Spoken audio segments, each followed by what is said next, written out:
Este es el 16º episodio de la conferencia online sobre eventos finales promovida por Safeliz. Nuestro tema de hoy es el temido Armagedón, el conflicto mundial descrito en Apocalipsis que tiene lugar a la apertura del sexto sello. Es un asunto que genera mucha duda y confusión. ¿Armagedón es la tercera guerra mundial? ¿Es literal o es una metáfora? ¿Dónde se librará esta guerra? Las respuestas a estas y otras preguntas a continuación.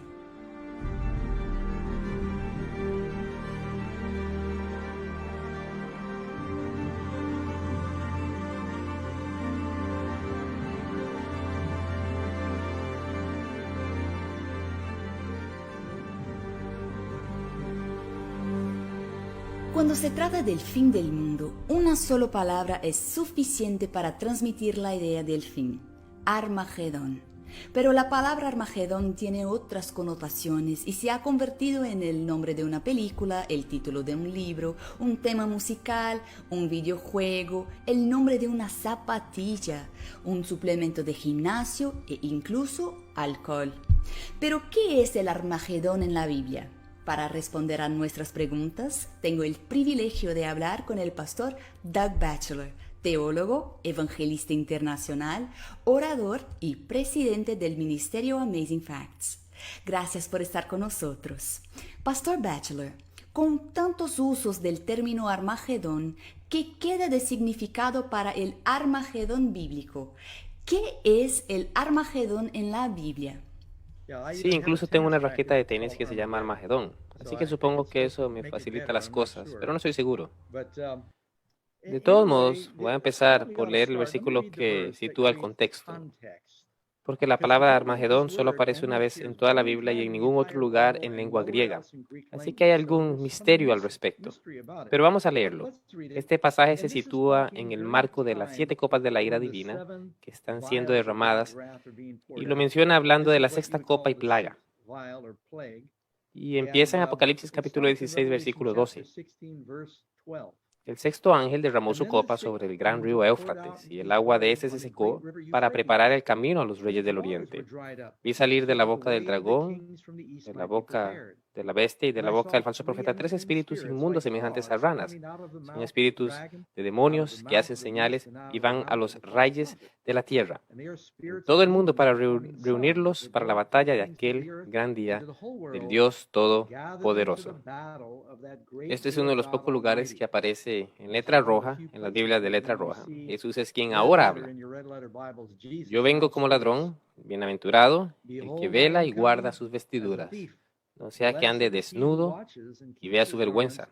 Luego se reanuda el discurso y los reunió en el lugar que en hebreo se llama Armagedón. Y este es el final de la sexta plaga. Es la reunión para esta gran batalla, la batalla crucial de la historia. El texto habla de las personas tales como la bestia, el dragón y el falso profeta, y alude a un lugar llamado Megido. Har significa colina de, y Megiddo es un lugar de Israel donde tuvieron lugar grandes batallas, y luego menciona el río Éufrates, que no está cerca de Megiddo. Así que hay un misterio aquí. Pero así es como aparece en la Biblia en el marco de la sexta plaga, y el texto precisa que tras la séptima plaga Jesús viene, y luego indica el contexto histórico donde la batalla tiene lugar. ¿Y cuándo sucederá eso? Sí, bueno, no nos da precisiones sobre el tiempo, pero parece que el Armagedón comienza justo en el momento en que termina el tiempo de gracia. Eso significa que los salvados se salvan y los perdidos se pierden. Y las 7 últimas plagas ya están cayendo. Y si seguimos leyendo en el capítulo 16 del Apocalipsis, cuando llegamos al capítulo 18 y 19, habla de la caída de Babilonia, y para esta gran batalla Jesús viene montado en un caballo blanco, y entonces vemos la batalla desplegarse. Pero hay mucho simbolismo en el Apocalipsis, así que hemos de tener cuidado de no mezclar lo literal con lo simbólico. Hablando de literal y simbólico, ¿Es el Armagedón literal? Bueno, quizá para nuestros amigos que viven al sur de la América Central, no sé si están algo familiarizados con la historia de los Estados Unidos, pero hubo un muy famoso general llamado Douglas MacArthur, que fue uno de los generales claves de la Segunda Guerra Mundial. A mí me pusieron mi nombre por él. Tras la Segunda Guerra Mundial, hizo un famoso discurso donde dijo: ya sabes, tras tanta muerte, 60 millones de personas murieron en el mundo en la Segunda Guerra Mundial, porque hubo tanta muerte y tanta carnicería que él dijo: si no encontramos una forma más razonable de resolver nuestras diferencias, y estoy parafraseando aquí, el Armagedón estará a nuestras puertas. Así que cuando este famoso general comparó el concepto de Armagedón con la Segunda Guerra Mundial, muchos dedujeron que el Armagedón sería una tercera guerra mundial. Y muchos citaron a MacArthur diciendo: sí, bueno, vamos a tener la batalla de Armagedón y vamos a tener una tercera guerra mundial si no aprendemos cómo llevarnos bien. Y creo que incluso el Papa Francisco hizo una alusión a eso, diciendo que estamos al borde de una tercera guerra mundial, pero la tercera guerra mundial puede ser una guerra cibernética. Así que hay mucha confusión sobre este tema. He viajado por bastantes países, he estado en Israel por 3 veces y una vez fui con un grupo de ministros de muy diferentes denominaciones. Y como era un viaje muy económico, me dije: bueno, sería genial. A medida que pasamos de una localidad a otra, diferentes ministros de diferentes iglesias presentaban devocionales, uno tras otros, todo de diferentes denominaciones. Muchas de ellas carismáticas. Y recuerdo cuando fuimos al valle de Jezreel, a Megiddo, y uno de los pastores decidió que iba a presentar un devocional sobre la batalla de Armagedón y dijo: sí, pronto este valle que vemos aquí, y se puede ver bien todo el valle, no es muy grande. En este valle que vemos aquí, pronto todos los ejércitos de China y los ejércitos de Rusia se van a reunir contra Israel y combatirán esa gran batalla, y la sangre llegará a la altura de la brida de los caballos. Pero yo pienso que no, que la batalla de Armagedón no será así. No va a ser una batalla entre naciones territoriales y sus ejércitos. No será una batalla política. Armagedón se refiere a lo que anuncia Apocalipsis, capítulo 12, al final, versículo 17. Entonces el dragón se llenó de ira contra la mujer y se fue a hacer guerra. Así que hay una guerra contra el resto de la descendencia o remanente de ella. Estos descendientes son gente de los últimos días, y esa mujer es la iglesia de Dios, los creyentes. Y esta será una guerra del diablo contra el pueblo de Dios en los últimos días. Y luego en la culminación vemos a Jesús cabalgando triunfantemente al rescate de los suyos en el capítulo 19. Y la batalla final es cuando Satanás, después de la resurrección, lanza a Gog y a Magog contra el pueblo de Dios y desciende fuego del cielo. Así que en esta guerra hay muchas batallas que culminan en la batalla de Armagedón. Hay una batalla que tiene lugar justo antes de que Cristo venga, otra cuando viene también a liberar a su pueblo, y luego la batalla final cuando Satanás quiere atacar a la ciudad de Dios, al pueblo de Dios, después del milenio. Así que hay que tener en mente cuando lees el Apocalipsis todos los personajes: el dragón, la mujer, las ranas. Jesús es descrito viniendo con una espada que sale de su boca. Bueno, no va a tener literalmente una espada. El arma principal que ganará esta batalla es la palabra de Dios. La Biblia nos dice claramente lo que representan estos símbolos. Si leemos en Hebreos capítulo 4, se nos dice que la palabra de Dios es viva, eficaz y más cortante que toda espada de 2 filos. Y Efesios capítulo 6 nos habla de ponernos la armadura de Dios. Y la espada del Espíritu es la palabra de Dios. Así que no tenemos que adivinar. Cuando habla de esos 3 espíritus inmundos que van a los reyes de la tierra para engañarlos, la clave para entender el Apocalipsis está en mirar en otras historias de la Biblia. Y este relato bíblico nos habla de 3 espíritus inmundos saliendo de la boca de la bestia, el dragón y el falso profeta, que van a los reyes de la tierra para engañarlos, usando poderes sobrenaturales y milagros justo antes de la gran batalla. Se necesita que volvamos con la mente al relato de una gran batalla relatada al final de Primera de Samuel entre los israelitas y los filisteos, ante la cual el rey Saúl consulta a un espíritu maligno. Y porque consulta a un espíritu maligno, es engañado y acaba destruyéndose a sí mismo en la batalla. Termina quitándose la vida, cayendo sobre su espada, e Israel pierde esa batalla. Hoy, mucha gente de religiones falsas y gente no convertida va a ser engañada. Por eso Jesús dijo que en los últimos días habrían muchos falsos profetas y muchos falsos cristos. Ten cuidado, que nadie te engañe. Y Jesús dice que si fuera posible, incluso los escogidos serían engañados. Así que tenemos que ser cuidadosos para no escuchar a esos falsos profetas y otras voces falsas en los últimos días, porque están enseñando cosas diferentes a la palabra de Dios. Habrá espiritismo entre los cristianos profesos y van a creer que pueden hablar con los muertos. Sabemos por la Biblia que los muertos nada saben, no pueden comunicarse con los vivos. Pero el diablo va a hacerse pasar por los muertos, al igual que hizo con el rey Saúl, para engañar y crear desánimo y confusión. De modo que no van a estar preparados para este combate. Y hay otra historia en la Biblia que contiene una clave para comprender la palabra Armagedón. Como dije, la palabra tiene algo de misteriosa y parece que proviene de la palabra Har, que significa colina de Megido. Y porque muchas batallas bíblicas tuvieron lugar en el valle de Jezreel, en torno a la colina de Megido. Puedes leer acerca de la batalla entre Barak y Sísara. Allí Débora menciona las aguas de Megido. También podemos leer acerca de la batalla del buen rey Josías, que fue asesinado por los egipcios en el valle de Jezreel. Puedes leer sobre cuando el Espíritu Santo descendió sobre el monte Carmelo, no muy lejos de ese valle. Desde allí se puede vislumbrar el valle de Jezreel, aquella batalla entre los profetas de Baal, falsos, y el profeta verdadero. Pero uno de los relatos más interesantes es el de Gedeón, con sus 300 hombres, terriblemente superado en número, como el pueblo de Dios en los últimos días. Y Dios le habla. Ahora, aquí está la clave. Y Robert Moffat, en su traducción de la Biblia, dice que el término Armagedón se toma de una frase que encontramos en el capítulo 6 de los Jueces, que dice, el Señor le dijo a Gedeón, en hebreo, dice a Gedeón, suena Hamar Gedeón, Armagedón. Dios, Jehová, habló con Gedeón. Y esa es una de las palabras que suena como algo muy similar. Si te fijas en lo que dice en Apocalipsis, lo dice en lengua hebrea. Y así es como alude a la batalla que Gedeón peleó. Y la palabra Gedeón significa un talador de árboles, alguien que derriba árboles grandes, un leñador.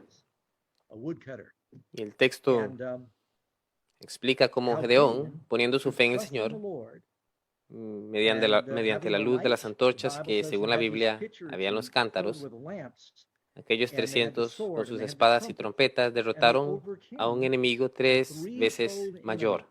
Recuerda que en Apocalipsis habla de una bestia, un dragón y un falso profeta, un triple enemigo. Gedeón venció también a un enemigo 3 veces mayor gracias a la luz de la palabra de Dios. Los cántaros, las trompetas, las espadas, todos son símbolos de la palabra de Dios. La espada, la trompeta, el texto dice, levanta tu voz como trompeta. En la Biblia es como una lámpara a mis pies y una lumbrera a mi camino. Y con solo el sonar de la trompeta y sus gritos, consigue hacer huir a todos sus enemigos. Los madianitas, los amalecitas y el pueblo del este, 3 viejos enemigos. Todos fueron destruidos, al igual que encontramos en el Apocalipsis, donde el pueblo de Dios derrota la bestia, el dragón y el falso profeta a través de la palabra de Dios. ¿Cómo enfrentaremos al enemigo en esa batalla? Porque solo los locos van a la guerra sin entrenamiento y sin armas. Dios no pide a su pueblo que vaya a comprar armas de fuego o artillería para luchar contra el diablo. Nuestra defensa va a ser la palabra de Dios. Jesús ya dijo que seríamos llevados ante reyes y gobernantes para dar testimonio. La primera parte de la batalla de Armagedón comienza antes de terminar el tiempo de prueba. Habrán leyes religiosas, leyes con las que el diablo va a intentar que el pueblo de Dios renuncie a su fe. Y habrá leyes que querrán forzarnos a adorar a la bestia o a su imagen y no podremos comprar ni vender. Muchos del pueblo de Dios serán fieles y dirán, no puedo hacer esto, pero con el tiempo a medida que tengan hambre, van a ser probados. Algunos van a salir lejos de las ciudades tratando de testificar, pero algunos serán arrestados y otros serán encarcelados. Habrá procesos durante este tiempo. Antes de terminar el tiempo de prueba, algunos serán perseguidos y ejecutados, por supuesto. Esto ya está sucediendo ahora en algunas partes del mundo. Todo el tiempo siempre ha habido cristianos sufriendo por la fe. Pero la Escritura dice que será para dar testimonio. Esta es nuestra arma en esta batalla, en la que toda la humanidad está tomando decisiones. La pregunta es, ¿tengo el sello de Dios o la marca de la bestia? Antes del final del tiempo de gracia, muchos tendrán que tomar decisiones. Habrá un zarandeo en la iglesia. Habrá un zarandeo en la iglesia y muchos de los que no tienen su fe bien arraigada en la palabra van a perder su fe. Pero muchas personas en otras iglesias y en el mundo van a escuchar la voz del Espíritu Santo y van a entrar en la iglesia. Así que el zarandeo sacará fuera a algunas personas y hará entrar a otras. Y como cuando se zarandeaba el trigo, la Biblia dice que ese tiempo de zarandeo destinado a limpiar y purificar el trigo exige sacudirlo, hacerlo pasar por sacudida que lo lanza al aire para que el viento sople a través de él pues bueno, quede el grano limpio separado de la paja. Y así la Biblia dice que este va a ser un tiempo en el que Dios va a hacer que algunos se separen y por eso necesitamos saber lo que creemos. Pedro dice que debemos de estar listos siempre para dar respuesta a cualquier pregunta por razón de nuestra fe. Así que el diablo va a hacer guerra contra el pueblo de Dios, pero no es una guerra militar, aunque en lo físico también habrá persecución, habrá desastres naturales en el mundo, puede haber guerras, como dijo Jesús, va a haber guerras y rumores de guerras hasta el final. Pero esas no son las batallas de Armagedón. Habrán disputas políticas hasta el final, pero la gente seguirá comprando tierras, casándose, construyendo hasta el final. Jesús dijo que el fin será como el de Sodoma, será como los días de Noé. La gente va a seguir plantando. La vida va a seguir hasta que termine el tiempo de gracia.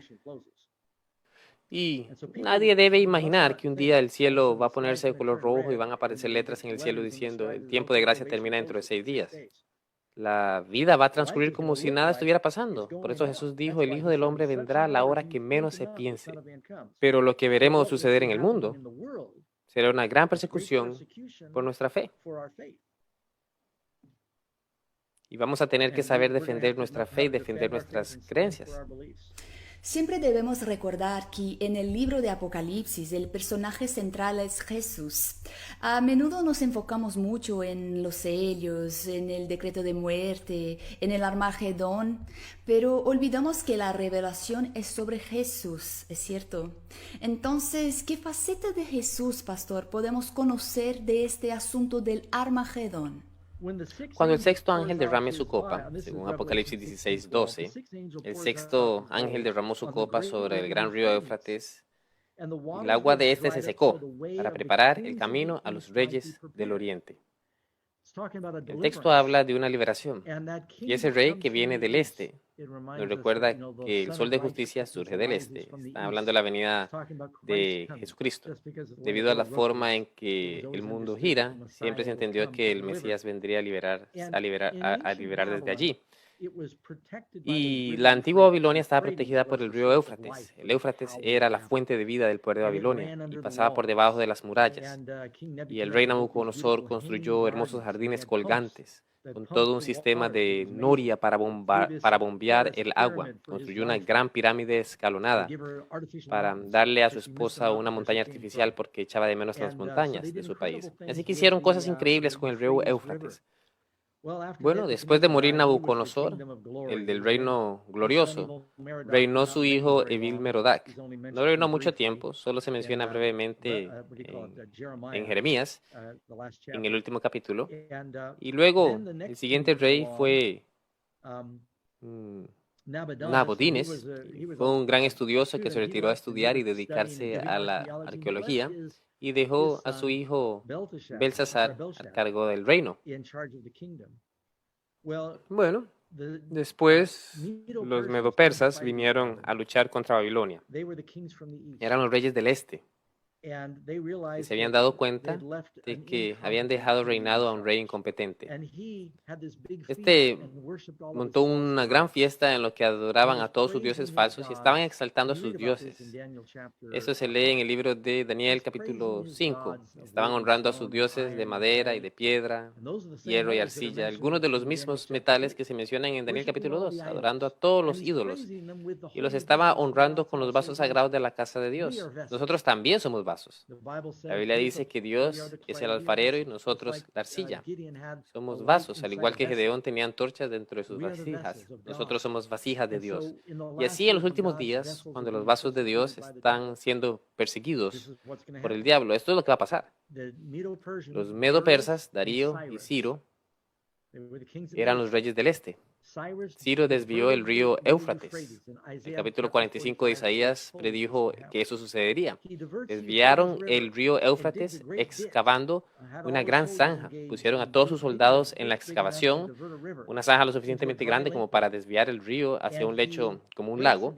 Al romper la presa, de repente el río cesó de fluir hacia Babilonia. Eso es lo que significa que el río Éufrates se secó para dar paso a los reyes del este. Y cuando el agua dejó de correr bajo los muros de Babilonia, el nivel del agua se redujo hasta tal punto que el ejército persa fue capaz de marchar durante la noche, mientras que la ciudad estaba ebria en un banquete. Los persas abrieron las puertas que habían quedado desatendidas y conquistaron la ciudad en una noche, en una oleada, como Daniel predijo que pasaría. Así que cuando nos dice el Apocalipsis que el río Éufrates va a secarse, lo que hace es una referencia a aquel relato de la historia que abrió el camino a los reyes del este. Los persas y los medos permitieron que el pueblo de Dios volviese a la tierra prometida. Jesús, el Padre y el Hijo vienen. La Biblia dice que Cristo viene en la gloria del Padre. Van a venir con el Espíritu de Dios. Por supuesto, Dios el Padre envía a Jesús. Y ese es el símbolo de los reyes del este que vienen a liberar al pueblo de Dios para que podamos ir a la Nueva Jerusalén. Aquí hay una analogía con un relato del Antiguo Testamento de cómo Dios va a liberar a su pueblo en los últimos días. ¿Qué mensaje nos da Dios a través del estudio del Armagedón? Esa es una gran pregunta. Creo que debemos tener la fe de David cuando fue contra Goliat.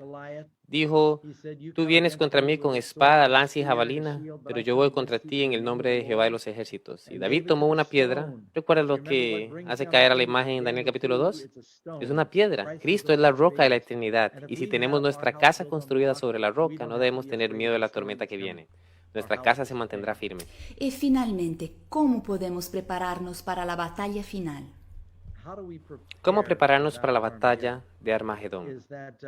Como los soldados se preparan en campos de entrenamiento. Y estoy seguro de que es lo mismo en Brasil que en los Estados Unidos. Es un entrenamiento muy riguroso y algunos lo consiguen, pero otros no consiguen superar las pruebas. Quiero decir, tienen que ser excluidos porque no tienen la fortaleza física o mental, no tienen la resistencia que aseguran que estén preparados.